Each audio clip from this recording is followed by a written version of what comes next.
গন্ধে থাকা যাইতেছে না, এক্ষুনি এগুলারে বাইর করবি, নিজে গো থাকার জায়গা নাই, আবার লই আইছে এগুলারে।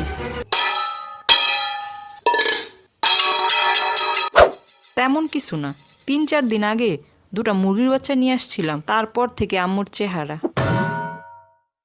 ডরাই নাই, তবুও রেখে দিছি। আমার অনেক দিনের ইচ্ছে এগুলারে পালবো। শুধু বাচ্চা নিয়ে আসি নাই, খাবারও আনছি। সকাল বিকাল খাবার দেই, নো টেনশন। এই বাক্সটা আবু পাশের দোকান থেকে চেয়ে আনছে, রড সিমেন্ট ছাড়াই এরকম আরো 3টা জানলা বানিয়ে দিছে। কেন? মুরগি যাতে ঠিকঠাক নিঃশ্বাস নিতে পারে, তাই। বুদ্ধি আছে এই সব ব্যাপারে, আব্বুর বুদ্ধি সবসময় বেশি। যাই হোক, আসুন পরিচয় করিয়ে দিই। এরা হলো মণিমুক্তা, নাম দুইটা আব্বুরই রাখা। এত খোঁচাখুচি করো কেন? মিলে থাকতে পারো না? নাম পছন্দ হয়েছে? সমস্যা নেই, নেক্সট টাইমে তোমাদের বেবি হলে পছন্দ মতো রেখে নিও। কি বলি আবল তাবল। এইগুলার গুমুত কে পরিষ্কার করব? অবশ্যই আমি। নিজের ঘরে ইন্দুর পচে, আবার মুরগির ঘর পরিষ্কার করব? আজকের মধ্যে এটারে ফালাবি। অসম্ভব, তুমি কাঁদলেও না।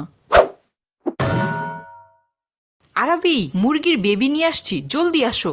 খামুনি পাখি পাখি পাখি না, মুরগির বাচ্চা। মই মুত্তা মই মুত্তা মইমুক্তা না, মণিমুক্তা।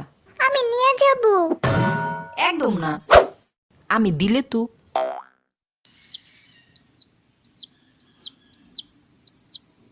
মুরগির ক্যাসকেস আর ভাল লাগে না, কানে তুলা দিয়া রাখো।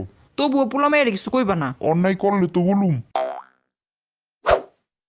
আয় হায়, ফ্যান সারেন কেন? মুরগির শীত লাগে। তুলিয়াফা গড় বিজা ফিসলেয়া ফললে কিন্তু আমার দোষ না। আমি বাচ্চা নাকি? আমার এগেন দেয়। কত হাঁটলাম, দেখেন কেমনে হাঁটে।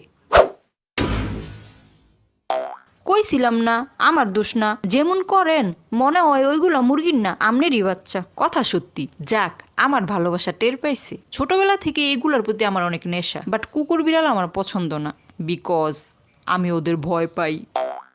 এগুলারও ভয় পাই, তবে একটু কম। এখন শুধু একটাই স্বপ্ন, এগুলারে বড় করার। কবে বড় হবে, কবে আমি ফ্রাই করে খাবো। এত স্বপ্নের মাঝে অসুস্থ হয়ে একটা মারা গেছে। ভুলে ভাত খাওয়ায় ফেলছি, পেট খারাপ করে মারা গেছে বেচারা। খুব কষ্ট লাগছিল ওরে এই অবস্থায় দেখে। সেদিন সারা রাত ওর কথা মনে পড়ছে। আম্মু খুশি হয়েছে না বেজার হয়েছে ঠিক বুঝি নাই, বাট আমার আর ভাইয়ার অনেক খারাপ লাগছে। ওর মাথায় পানি দিলে জীবিত হইতে পারে। মরা মানুষ কেমনে জীবিত হয়? ভাত খাস না গু খাস? এটা তো মানুষ না। যাই হোক, মনি চলে গেছে, মুক্তা বেঁচে আছে। ওকে বাঁচিয়ে রাখার আপ্রাণ চেষ্টা করছি আমরা। শীতে যাতে ওর কষ্ট না হয় তাই লাইট সেট করে দিয়েছে আব্বু। আমাদের মুরগির বাচ্চাটা আমাদের চেয়েও বেশি জমিদার। সকাল 10টার আগে ঘুম থেকে ওঠে না, আবার রাত 12টার আগে ঘুমায়ও না।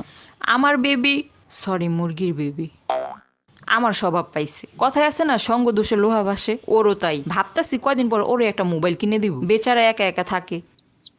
তোমরা সবাই দোয়া করো ওর জন্য, আল্লাহ যেন ওকে সুস্থ রাখেন। আর জানো তো, আমার একটাই স্বপ্ন, কবে এটা বড় হবে, কবে খাবো। বেশি বড় হওয়ার দরকার নাই, আধা কেজি হলেই চলবে। এত মুরগি খাওয়াই পেট ভরে না? এটারই খাইতে হইব তোর? অবশ্যই, আমি তো খাওয়ার জন্যই পালতেছি। শেষরা পোলা পাইন।